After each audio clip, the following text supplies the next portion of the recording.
Conte agora como é que foi essas histórias como que começou o trabalho da equipe Brusque Santiago? Foi normalmente em 70, não foi, né? Mais ou menos em 70. Por isso que quem está programando São Paparão, que faz 20 anos de equipe.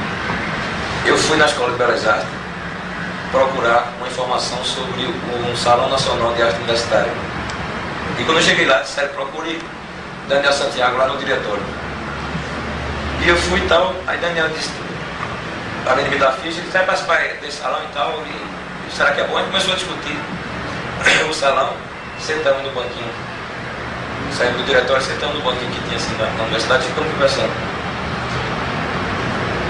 E nessa mesma semana, nos reunimos outras vezes e um mês que foi mais ou menos, a gente bolou o primeiro trabalho já da equipe, que a gente executou em 1970. 71 o primeiro trabalho, que foi uma exposição na praia de Boa Viagem chamada Expo Náutico Expogente, onde nós colocamos o público em exposição através de um retângulo com uma fita vermelha e uma faixa tal expogente. Objetos dentro da água, nas pedras, nos arrecifes, tomando toda uma faixa da praia. Esse foi o primeiro trabalho da gente. E nessa mesma época, em 71, fizemos também um livro de artista sem título, cuja capa era o espelho, que cada autor, a capa estava sempre refletindo uma imagem diferente.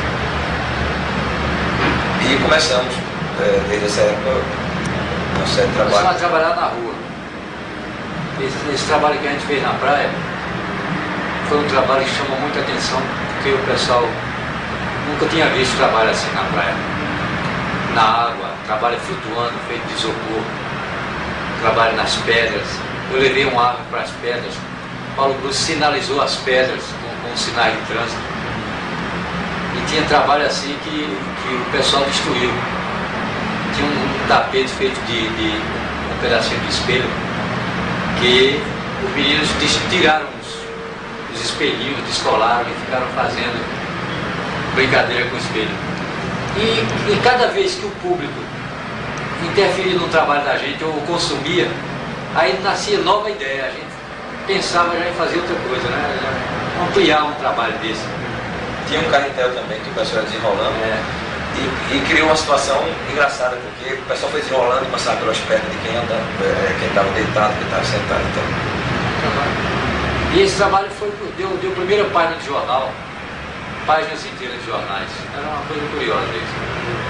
O pessoal da imprensa gostava muito desse tipo de trabalho. A gente começou a trabalhar com tudo que dava vontade. Inclusive, nesse ano foi que Paulo Brusque ganhou uma bolsa para Ouro Preto. Foi no Salão Universitário de Minas Gerais, Salão Nacional da Universitária. Eu aprendi objeto. A gente começou a viajar por Ouro Preto, começou a ver coisa. E é uma coisa difícil, né? O mais importante é que é muito difícil se trabalhar em equipe, né? É uma dificuldade muito grande entre os artistas trabalhar. E a gente existe um respeito ao trabalho do outro individualmente, nunca houve problema de nenhum sacanear com o outro. A gente tem as ideias em equipe e tem o trabalho individualmente. Então é uma coisa difícil, né, se trabalhar em equipe. A gente, inclusive, e outra coisa, a equipe da gente está sempre aberta, a gente realiza trabalho com outros artistas e também com técnicos. A gente trabalha com engenheiro, a gente trabalha com vários segmentos de acordo com o projeto. Principalmente engenheiro, né? Engenheiro eletrônico, a gente teve um camarada que trabalhou um período com a gente, e outros profissionais. A gente fez um outro trabalho. Recife é uma cidade geograficamente muito boa, né? Para se fazer trabalho na rua, pelas pontes, pelo rio, cortando a cidade. Em seguida a essa nós fizemos um trabalho na ponte chamado Arte Expo Corponte, que foi um trabalho com troca de sinais de uma ponte para outra, com cartaz, era amarelo e azul, né? Um lado amarelo, outro lado azul, baseado na troca de sinais existente, né, à distância. E ficava o pessoal numa ponte, outro na outra. Meio dia em ponte, no dia de sábado, temos um sinal, e o pessoal ficava virando até ficar um lado de uma cor, outro lado de outra. Coisas que a gente sabia que não iria acontecer, como não aconteceu. E então foi uma participação do público muito grande, e depois a gente dizia que o pessoal jogasse, tinha escrito no convite, era um cartaz grande, que depois jogasse dentro do rio. Então foi muito bonito. A gente tem um filmezinho super útil, quem passou por vida, com esse trabalho. E se eu não me engano está até no artigo do Canto. E então quando o pessoal jogava no rio, o papel descoloria um pouco. Porque nós já tentamos colorir o rio, nessa mesma época, né? Tentamos colorir o rio e tentamos também, publicamos não só aqui esses anúncios, como também colorir as nuvens, chamado Arte Aeronímica, né? Que é um projeto dessa época. Publicamos em 75 no JB no Rio, publicamos no Jornal de Recife, publicamos no México, publicamos no Uruguai e publicamos na França, numa exposição que a gente foi convidado por Pierre Alain Courbet, que ele só trabalha com coisas espaciais e tal, com arte espacial. E nós fomos convidados e mandamos esse projeto, que ficou a nível até hoje, né, só de projeto, porque Zé Esmeralda, lá de Fortaleza, há pouco tempo ele nos convidou com uma amostra, e quase que a gente fazia, não foi? Ele pediu o orçamento, nós pegamos o preço da anilina vegetal, porque a nuvem não passa de um grande picolé, né? Então, com a anilina vegetal, você com o avião passa e bombardeia. Onde o único avião que existe, salvo engano, é na Unicamp, é em Campinas, né? Na Unicamp, não sei se é na Unicamp, eu sei que é em Campinas, que tem um avião de bombardeador. Tinha um no Ceará, e hoje tem mais. Fizemos também, a gente fez vários trabalhos na rua, no começo da década de 70. Qual foi o outro? Astronáutica, Cogente, Ponte, Arte em Pé, né? Fizemos, esse não foi na rua, mas provocava uma situação na rua, que foi na faculdade, no auditório da faculdade, da faculdade de comunicação lá, numa sala.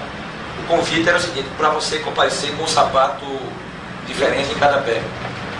Porque uma coisa que a gente tinha discutido, que nem os moleques, eles aceitam o seu CDF, pode ser um sapato novo, eles aceitam um pé diferente. E uma coisa que a estética, a moda no Cambuquim foi exatamente com os pés. Já se tem calça de uma cor, perna de outra, né? Camisa, tudo. E nunca a moda morreu com os sapatos. Então fizemos. E eu acho que tem um problema também de equilíbrio. Eu acho que as pessoas se preocupam com o equilíbrio em relação à coisa da moda do sapato. O público foi convidado para a exposição com um sapato no pé diferente do outro pé. E saíram de casa já assim?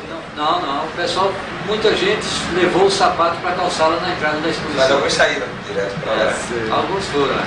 E o curioso é que foi misturado, né? Dentro da exposição, as pessoas que deixaram para calçar lá e deixaram outro pé, houve uma mistura e no final foi um caos para cada um achar o seu sapato. Mas ainda hoje, isso é uma coisa estapafúrdia, porque eu de vez em quando calço uma meia diferente da outra. E o pessoal, quando vê aquilo, acha a coisa mais espantosa do mundo. Uma meia diferente da outra. Outro dia foi uma reunião lá em Recife com um pé de meia diferente do outro. E tinha uma vizinha que contou depois para a minha mulher, que ficou morrendo de vergonha por causa daquele negócio. Todo mundo só lá, quase que ninguém prestava atenção à reunião. Todo mundo olhando para a meia, porque era um pouquinho diferente só, não era berrante não, era diferente. Era só um pouquinho, uma tonalidade diferente, o pessoal ficou fazendo isso. Agora, conte alguma coisa de como que foi o trabalho da equipe em relação à arte correr. Os trabalhos que vocês fizeram. A arte correr foi o seguinte. Antes de falar em arte correr, eu queria dizer a vocês o seguinte. Quando a gente começou a trabalhar em equipe, a gente tinha dinheiro. Eu tinha carro, o Paulo Augusto tinha carro. A gente tinha dinheiro para mandar pagar a impressão de livro. Como esse livro que a gente lançou, a Outra Pedra de Roseta, nós mandamos imprimir todo em gráfico e montar todo em gráfico. 74. Atualmente é que a gente não tem mais dinheiro, perdemos os carros, entendeu? Ninguém tem mais dinheiro para nada, senão já tinha feito nuvem colorida, já tinha. Agora, nós vimos a São Paulo agora com o nosso dinheiro. Entendeu? É quase 2.000 cruzados para vir para São Paulo. Se não fosse o hotel do nosso amigo Valdec, a gente tinha mais engraçado. Paulo Cristo não foi pro Lorena, né? Pela Bienal. Mas você falou sobre Arte Correio, né? Arte Correio foi o seguinte, quando o Paulo Brusque recebeu a primeira Arte Correio em Recife, eu achei uma brincadeira assim, não me deu apetite para fazer, entendeu? Então o Paulo Brusque começou, ele fez quase um ano de Arte Correio sem eu participar de Arte Correio. Eu pensava que era aquelas correntes assim, você manda um postal para tantas pessoas, depois você recebe mais e vai, entendeu? Então eu achava que a brincadeira era assim. Depois eu comecei a ver uns postais de Paulo e comecei a receber uns postais também. Foi uma coisa mais ou menos assim. Eu comecei a ver que o negócio era uma coisa emocionante, sabe? E uma coisa muito expressiva. Inclusive na época eu estava numa miséria horrorosa mesmo. Não sei se o Paulo Brusque já tinha atingido essa miséria. Mas eram duas misérias. Enquanto a minha miséria era miséria mesmo de fome, porque inclusive um dos meus postais na época tratava só de fome, era rótulo de comida, rótulo de leite, tudo isso eu fazia esse negócio. O Paulo Brusque estava numa miséria política, entendeu? Estava sendo perseguido, estava sendo preso e tal, porque eles prendiam mais Paulo Brusque do que eu. Fui preso só uma vez, Paulo Brusque foi preso umas 3. E esse Arte Correio começou assim. Depois eu entrei em um pique muito grande de Arte Correio. Não sei onde eu arranjei dinheiro para fazer Arte Correio, porque era caro Arte Correio. Sim, mas fale, e o seu trabalho individual era todo sobre a fome. O meu trabalho individual era todo sobre fome. Era com bolacha, caixa de bolacha. Inclusive eu acho que o meu trabalho mais curioso é um biscoito Confiança, uma caixa de biscoito. Inclusive, viu, Giba, quem introduziu, que eu tenho conhecimento, e olha que eu tenho um arquivo gigantesco a nível internacional, quem introduziu o que eu chamo, inclusive no artigo que eu tenho, postal móvel, foi Daniel Santiago. Existiam então as publicações, né? Mas aí Daniel, que eu tenho inclusive esse primeiro, eu podei o destino dele para guardar como arquivo, porque tinha data de carimbo. Um deles eu não passei adiante, eu guardei como documento porque tinha data de carimbo que esse cara mandou para mim. Então é o seguinte, ele pegou um postal grande, né, acima do tamanho normal, dividiu em quadrados, né, botou o nome dele, botou para mim dizendo, né, acrescenta alguma coisa e vi botar artista e tal. Então isso num postal móvel. E tem outro fato que eu acho importante de Arte Correio no trabalho do Daniel, que foi uma vez que ele chegou no correio, um postal grande, que ele fazia os postais acima do tamanho normal, e quando ele chegou lá não aceitava o postal dele, tinha que se colocar dentro do envelope. Então ele, para ironizar e gozar com toda essa enorme do correio, fez um envelope transparente e colocou o trabalho dentro, e o correio foi obrigado a aceitar. Eu acho esse fato bem relevante. Agora, o primeiro trabalho da equipe de Arte Correio, mesmo antes de Daniel intensificar a prática individual dele, nós fizemos um trabalho que está no livro de Desde Pequenino da FAB, que é um trabalho enviado por Telex, né, que a gente chamou de Telex Art. Além do postal móvel, teve aquele que eu estava falando, do postal, outro postal. E esse postal móvel foi o primeiro trabalho que eu vi em termos de postal circular e tal. Existia aquela coisa de publicação coletiva e tal, mas de veicular, quer dizer, passar de um para o outro, Sobre a Arte Correio também, acontecia o seguinte: a gente fazia uns trabalhos com o que era proibido no correio. Por exemplo, uma vez eu mandei para os Estados Unidos um postal chamado, era Shake and Here. Eu queria escrever, balance e escute. Então o postal era somente isso. E quando eu fui botar o trabalho no correio, o pessoal do correio não queria receber porque tinha coisa balançando. E o correio não recebe nada que esteja balançando. É uma regra do correio. Você tem que prender aquilo com algodão, com alguma coisa. Então foi preciso falar com muita gente no correio para aquele volume seguir e escrever mais no volume, que aquilo não tinha nada quebrado lá dentro. Era para balançar e escutar mesmo. Então esse trabalho, como outros trabalhos, por exemplo, você não pode embalar um trabalho na forma do objeto. Você não pode embalar um objeto no correio na forma do objeto. Por exemplo, se você quer mandar um sapato para os Estados Unidos, ou para outro lugar, para outro país, você tem que colocar o sapato numa caixa. Você não pode colocar o sapato numa caixa que tenha formato de sapato. E eu consegui fazer isso com o trabalho. O trabalho tinha uma forma, era um hemisfério. Não sei se você viu isso. Era uma banda de uma esfera. Então, eu colei o papel e o papel ficou na forma do objeto. Inclusive era chamado envelope convexo, era uma coisa assim. E o Correio não queria aceitar aquilo, disse que não podia ter uma forma daquela, não podia viajar. Eu tinha que colocar aquilo dentro de uma caixa. Entendeu? Aqui, o Correio tem lá as regras dele de embalagem e tudo, mas a Arte Correio parece que furou essas coisas e o pessoal do Correio deve ter verificado esse negócio. Outra coisa era o seguinte, a gente sempre mandava pelo Correio qualquer pedaço de papelão, qualquer essa estampinha de chope, mandava aquilo como postal. Bolacha de chope. Inclusive tinha agentes do Correio que não mandava aquilo. Mandava ao remetente ou segurava no balcão. A gente não podia mandar aquilo. E a Arte Correio conseguiu fazer conseguiu furar esse regulamento. O importante que a gente fez foi o Telexar, que como eu falei, registrado no livro de Deus e foi exposto na FAB, naquela exposição de 1985.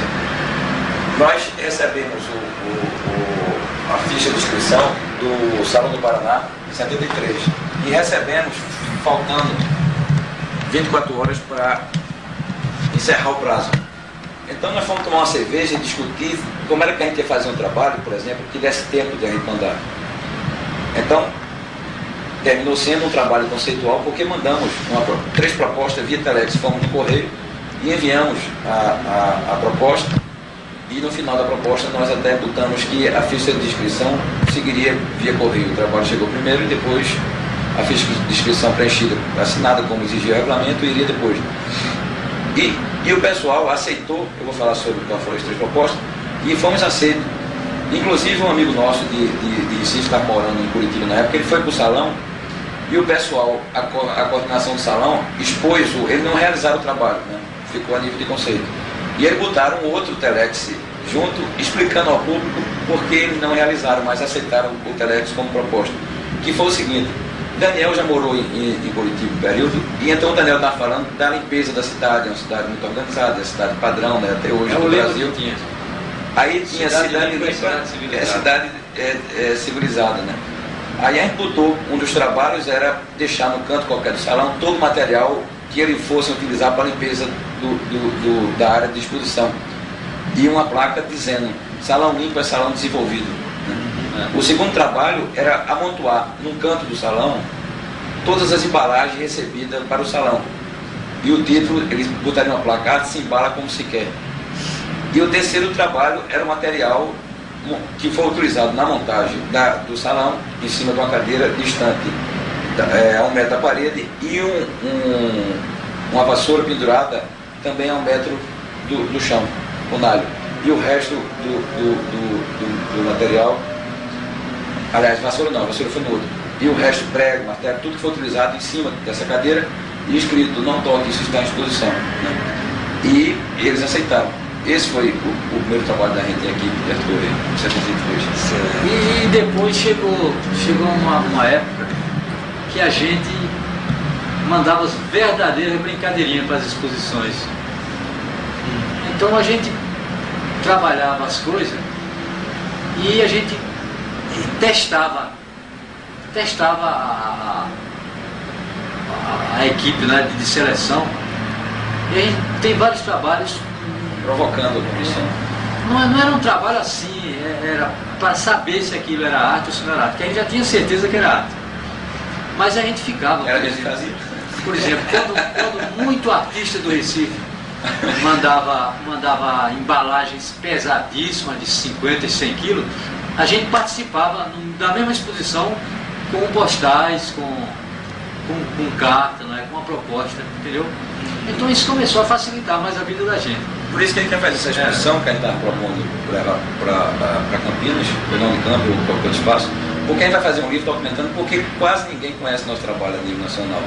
E nós temos uma entidade de trabalho que trabalha, inclusive, muita coisa recusada, né, que a gente está pedindo ao museu onde ele mandou a proposta, que muitos ainda nem ficou, que às vezes era tão em cima que a gente não ficou com cópia. Lá no Museu do Estado tem umas dezenas de trabalhos da gente recusado que a gente não tem cópia. A gente está reunindo esse material e vai fazer uma seleção e publicar um livro com currículo e com a reprodução de algum desse trabalho. E em termos de Arte Correio, para fechar o ciclo da Arte Correio, nós fizemos algumas publicações importantes que eu considero que retomamos a revista Punho, né, que era uma revista que a gente fez lá coletivamente em 73, e com o movimento de Arte Correio chegamos a editar mais um número, né, Fizemos o multipostais, né, que vamos fazer agora um próximo número. Até o fim do ano a gente trouxe até convite para cá. A gente já está lançando o 5º multipostais, que é trabalho postal de cada um. A gente começou o multipostais em 78 e não tem velocidade e tal. Fizemos a revista classificada.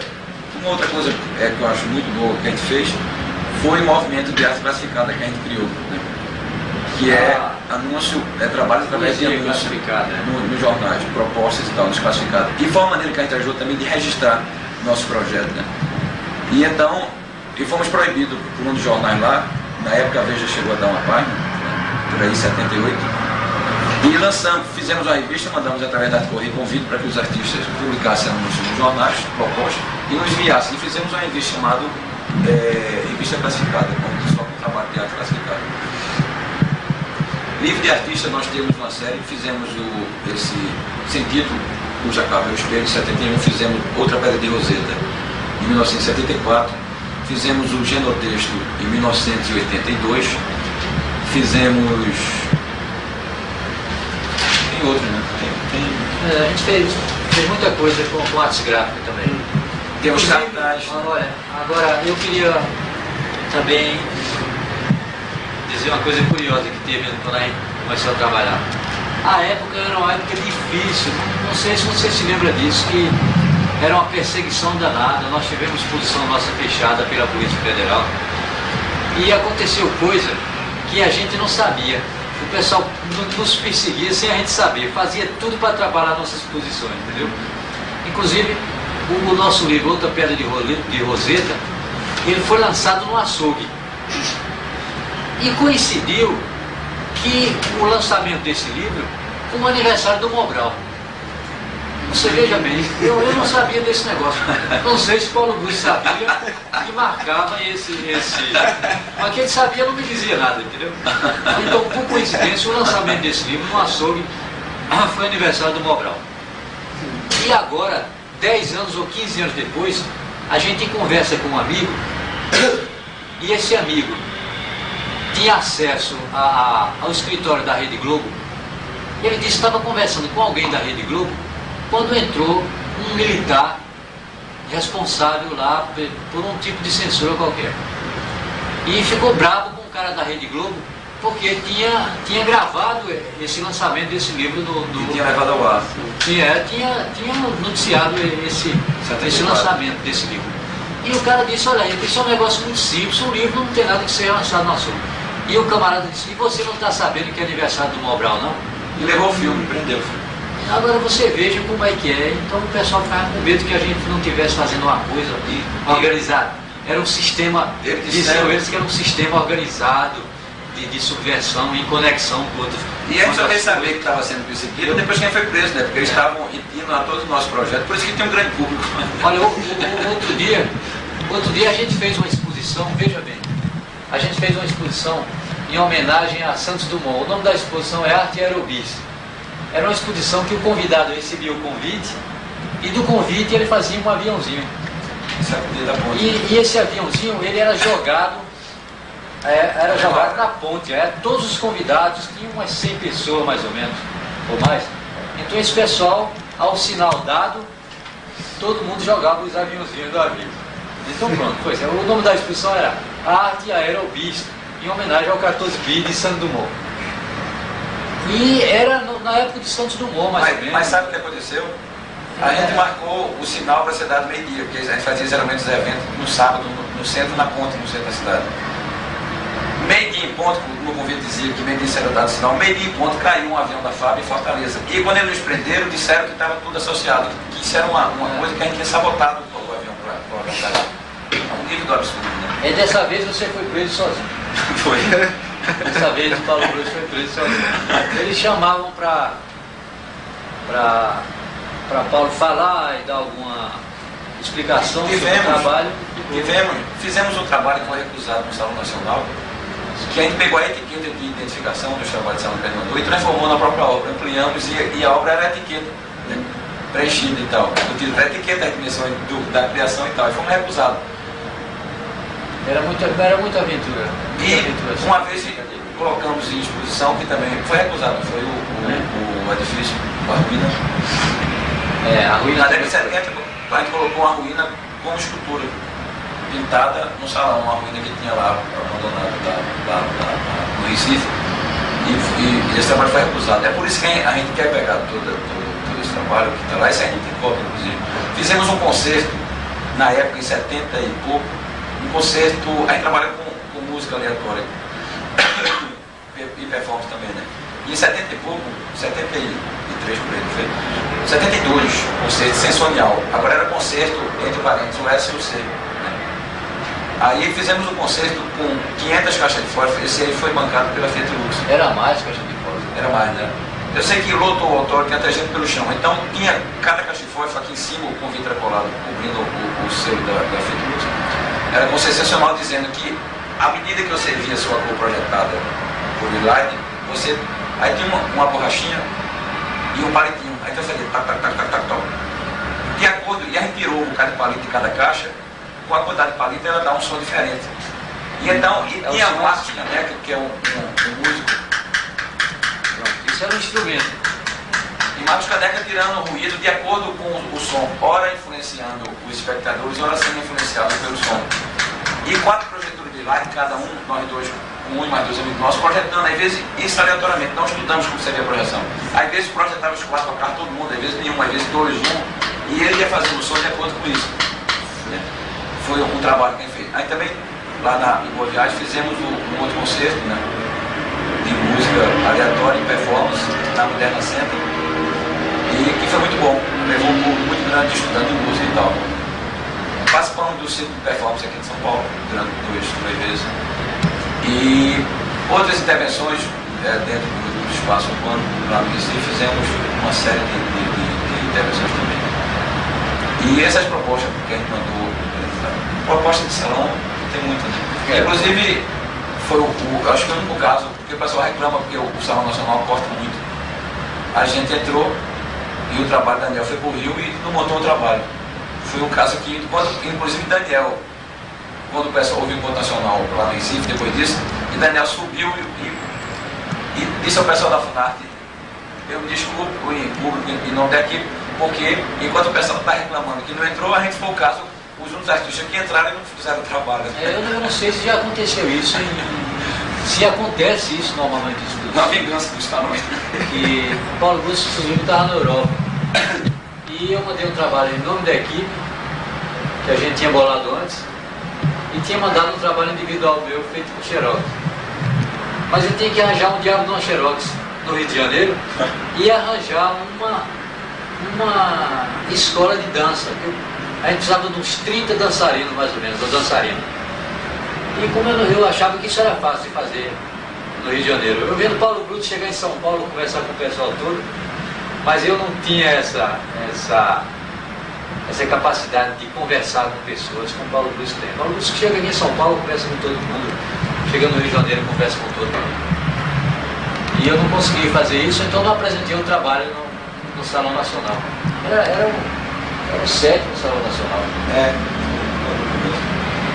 Então eu, para ser um cara mais honesto, foi em 82.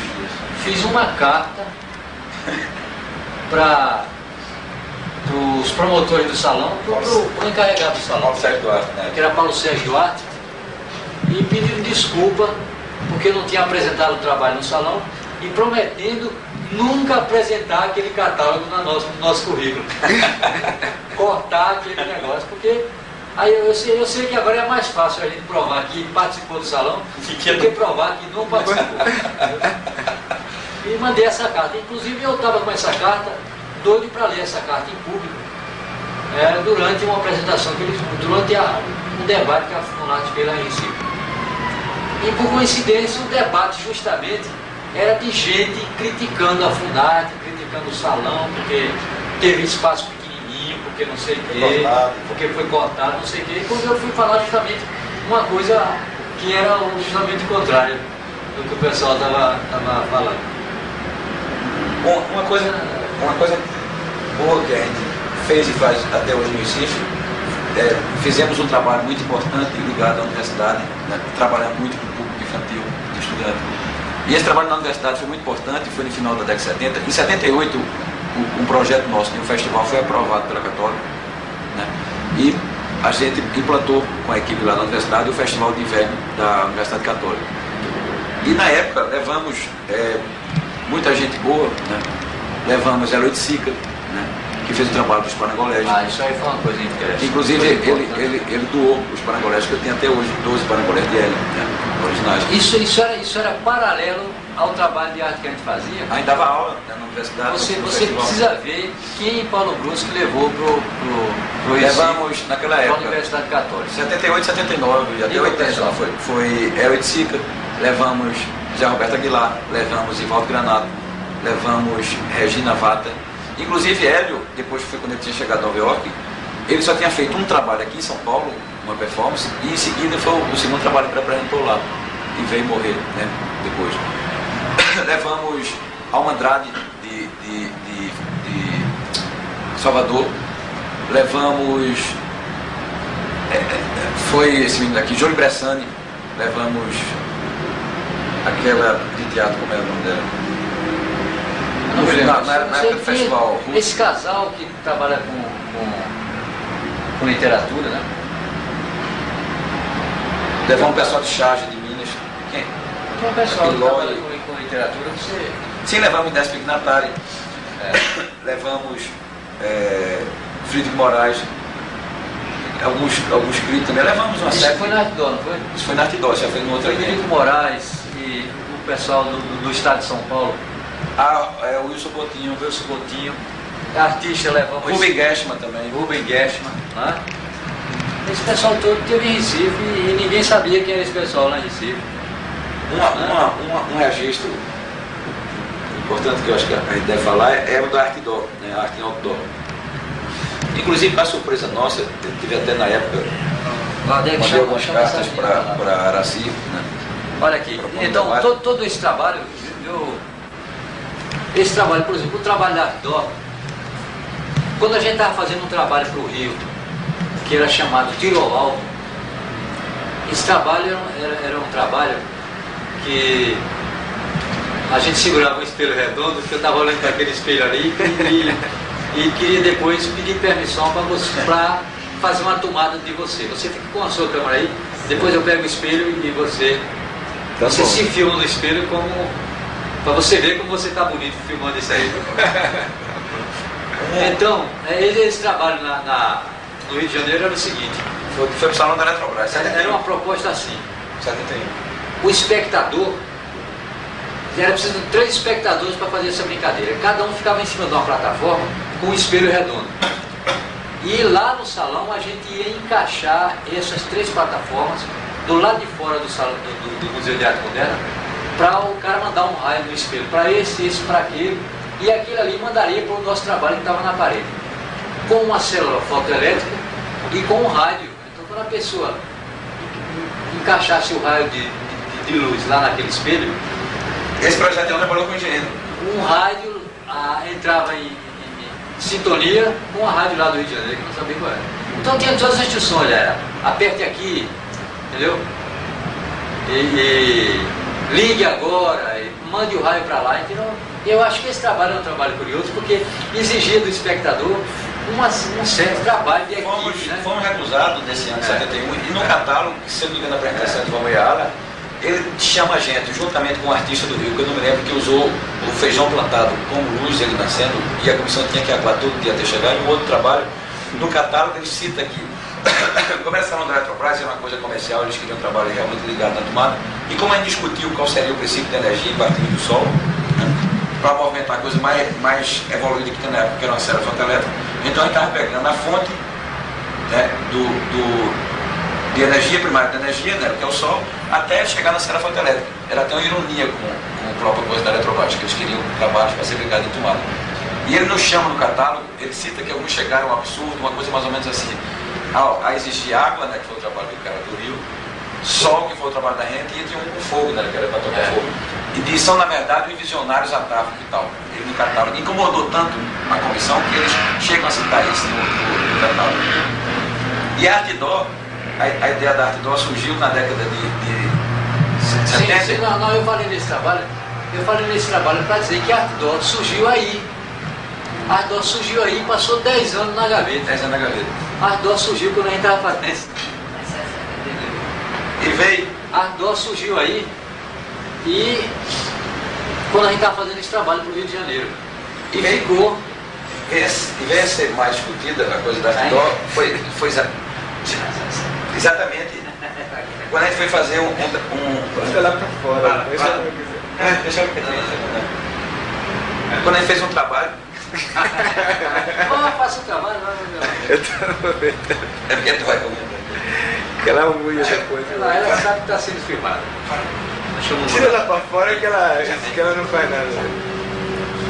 Quando a gente fez a gente estava fazendo, houve o concurso nacional do Pedido Uniforme Plaque.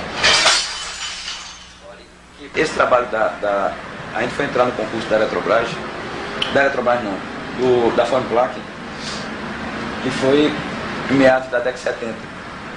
Então a gente reativou a discussão sobre como a gente ia atingir um grande público, né, com um trabalho grande, porque nesse concurso você podia fazer trabalho, né, até 3 metros, né, mais ou menos. E a largura do papel, que era mais ou menos 1 metro. Então fizemos, além de fazer individualmente 10 trabalhos cada um, fizemos em equipe 10 trabalhos, que era a quantidade máxima, que eles iam transformar em forma. Pelo menos a gente já ganha os trabalhos transformados em forma. E num dos intervalos, e aqui participaram outros artistas com a gente, foi o Rudi, que está morando em São Paulo, nós éramos Petrúcio, aquele um rapaz, um arquiteto que está morando na Paraíba. Artista plástico lá da Paraíba. E então a gente parou para tomar um chopp num domingo que a gente estava trabalhando, e sentamos no barzinho que tinha um autor de fronte. E a gente conversando sobre esse negócio da grande dimensão, né, dos trabalho de grande porte, foi quando a gente disse, porra, a gente está diante da solução para isso. É a gente fazer trabalhos em outdoor, que atinge um grande público, né? Aí elaboramos a primeira exposição internacional. A gente já participava do movimento da Arte Correia. Chegamos, na época, a mandar alguns convites. Inclusive, se você olhar no catálogo da primeira exposição de Arte Dó, você veja que tem alguns trabalhos datados. A primeira exposição foi em 81, datado da década de 70. Alguns com a data até de 78, se eu não me engano, que chegaram depois que a gente mandou os convites. Como não havia condições de financeira, nós não realizamos. Apesar de, na época, contar com a Bandeirantes Outdoor, o apoio de uma firma lá, não houve, não só condições, como não houve um interesse muito grande. Depois é que eles vieram a financiar, e a prefeitura. E para surpresa nossa, quando Araci fez aqui pelo MAC, na rua aqui, não chega nem a citar, né? Nem no catálogo, nem nada, porque a gente achou uma incoerência muito grande. Na época, inclusive, eu escrevi, tive aqui, liguei para ela, inclusive fiz uma série de críticas, depois a gente se encontrou pessoalmente, Quem já viu?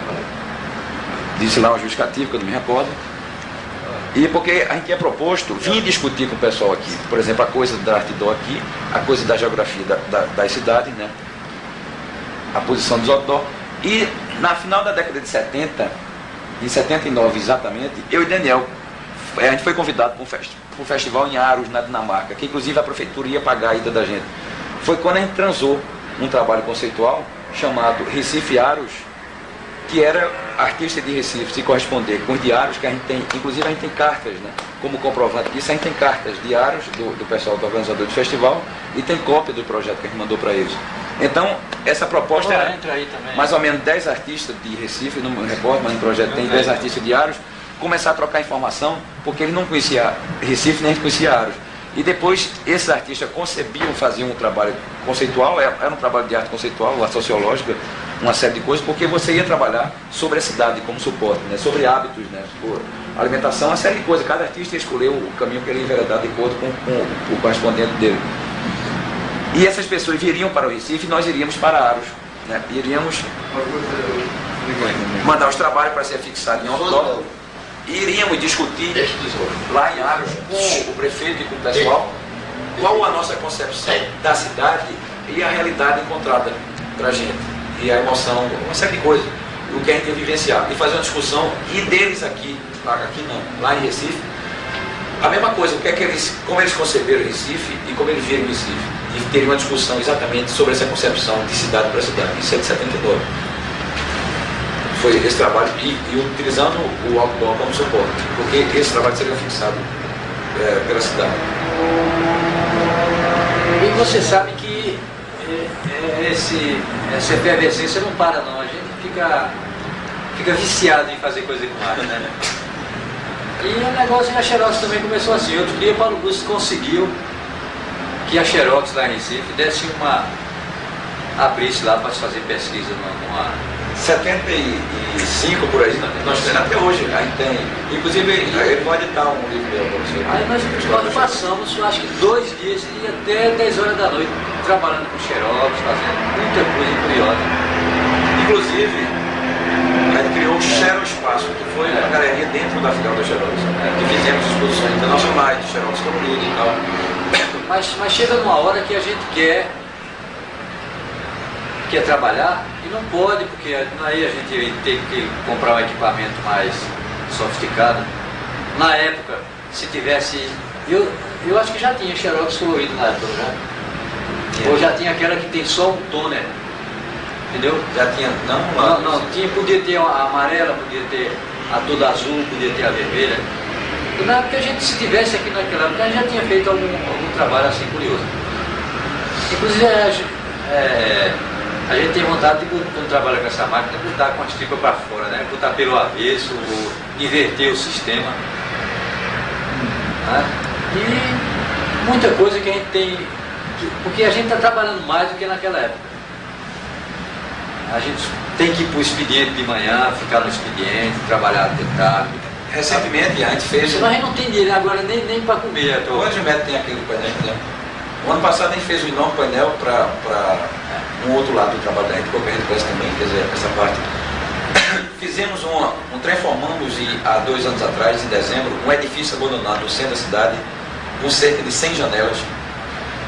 Pedimos autorização ao dono e a prefeitura financiou o projeto, que foi o seguinte: em cada sala foi colocada entre o teto e o chão uma lâmpada de uma cor com pisca-pisca.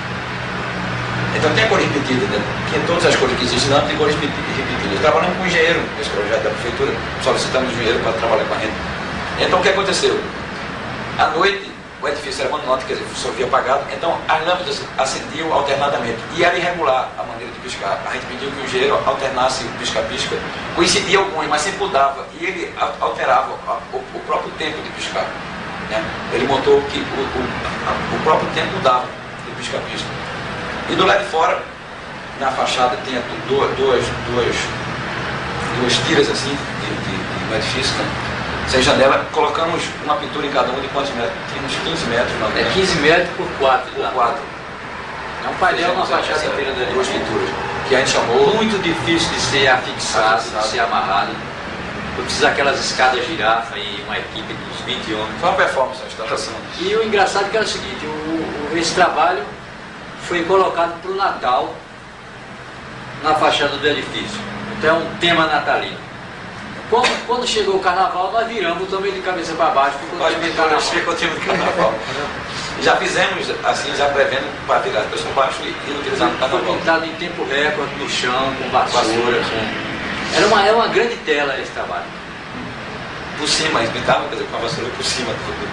E agora nós sabemos que a universidade, lá, a Universidade Federal de Pernambuco, parece que tem laser, tem desenho com computador. E nós estamos assim, querendo entrar para fazer esse negócio, entendeu? Trabalhar com essas coisas. Fizemos um painel recente.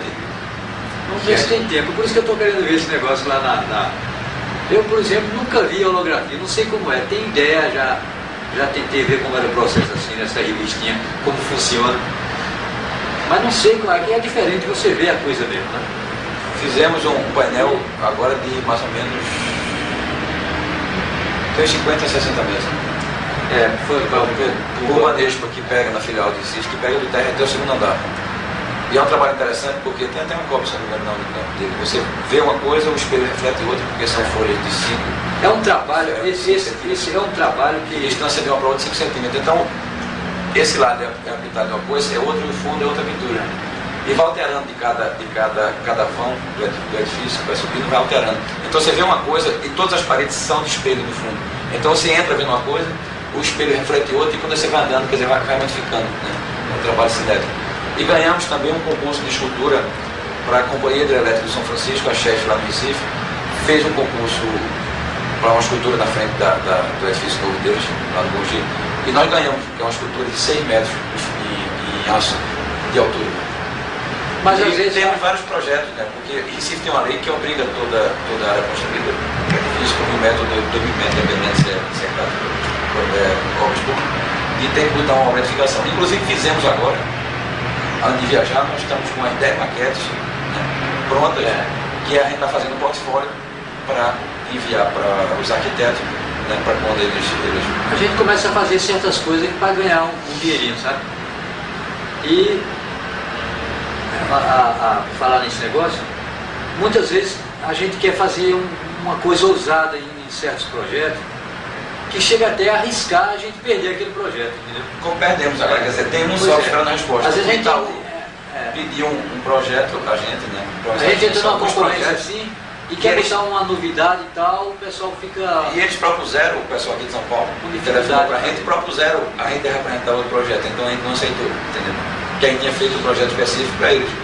Aí, estamos esperando só a resposta de um, mas o outro eles acharam arrojado. Perguntaram se a gente não queria representar um projeto, o do Cabo, uma cidade lá, que eles acharam muito arrojado. Aí a gente disse que não, então eles deram o prêmio. Então, por exemplo, se a gente entra numa concorrência para fazer um painel, quando o mais prático é você pintar aquilo na parede, ou pintar numa tela e aquilo sai e tal, a gente começa a inventar cavalo com chifre, trabalhar com luz, trabalhar com relevo, e um relevo que modifica, entendeu? Então a gente não fica só naquele negócio, não vamos fazer isso só para ganhar o dinheiro e não, a gente começa a fazer um negócio. Muitas vezes sai a conta pela receita, você ganha o prêmio e paga como o da chefe, né?